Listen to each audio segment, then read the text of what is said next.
Assalamualaikum warahmatullahi wabarakatuh. Hi everyone. Welcome in my first video. Today I will explain about decision-making theory. But before I start, let me introduce myself. I'm Jenny Agista Putri with NPM 234-171 from Class Management 23A. Without any further ado, let's start. The first thing that I will explain to you guys is the introduction about decision-making theory. Decision-making theory is a multidisciplinary field that examines how individuals, groups, and organizations select among various alternatives to achieve specific goals. The theory combines insight from psychology, economics, management, sociology, and behavioral sciences to explain the process behind human choice. Understanding decision-making is essential because every organization activity, from strategic planning to daily operations, depends on effective decisions.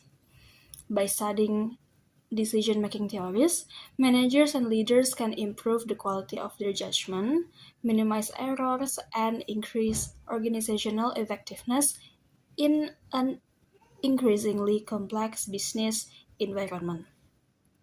And then the second thing I will explain is about historical development of decision-making theory. The development of decision-making theory can be traced to economics and management research during the 20th century. Early scholars emphasized rational decision-making models, assuming that individuals process complete information and always choose the optimal solution. And later, researchers recognized that human decision makers often operate under limitations such as incomplete information, cognitive bias, and environmental uncertainty. This realization led to the emergence of behavioral decision-making theories that incorporate psychological factors. And over time, decision-making theory evolved into a comprehensive framework that integrates rational analysis with realistic human behavior. And then the third one is about rational decision-making. The rational decision-making model assumes that decision-makers act logically and systematically to maximize outcomes. In this approach, individuals identify a problem, gather relevant information, generate alternatives, and evaluate each option, and so select the solution that provides the greatest benefit. The model is widely used in strategic planning and business analysis because it encourages objective evaluation and evidence-based decision-making. And although the rational model provides a structured framework, its effectiveness depends on the availability of accurate information and sufficient time to analyze alternatives truly. And then the next one is bound rationality theory. Bound rationality theory was introduced by Herbert A. Simon to explain the limitation of human decision-making capabilities. According to this theory, individuals cannot process all available information due to cognitive constraints, limited time, and restricted resource.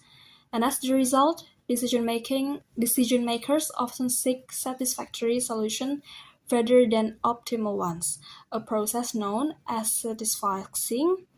Bound rationality theory reflects real-world organizational conditions where managers frequently make decisions under uncertainty and pressure.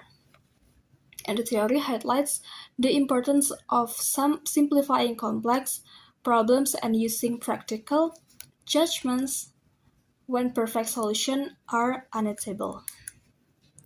And my conclusion for this Mastery is decision-making theory provides valuable insights into how individuals and organizations make choice in complex environments. And by combining rational analysis with an understanding of human behavior, the theory offers practical frameworks for improving decision quality and organizational performance. And concepts such as rational decision making, bound reality, behavior influencers, and decision making under uncertainty help managers navigate challenges and achieve strategic objectives. And as business environment continue to evolve, the ability to make informed, effective, and ethical decisions will remain a critical factor for organizational success. And I think that's all my presentation for this one material. Thank you for listening. Wassalamualaikum warahmatullahi wabarakatuh.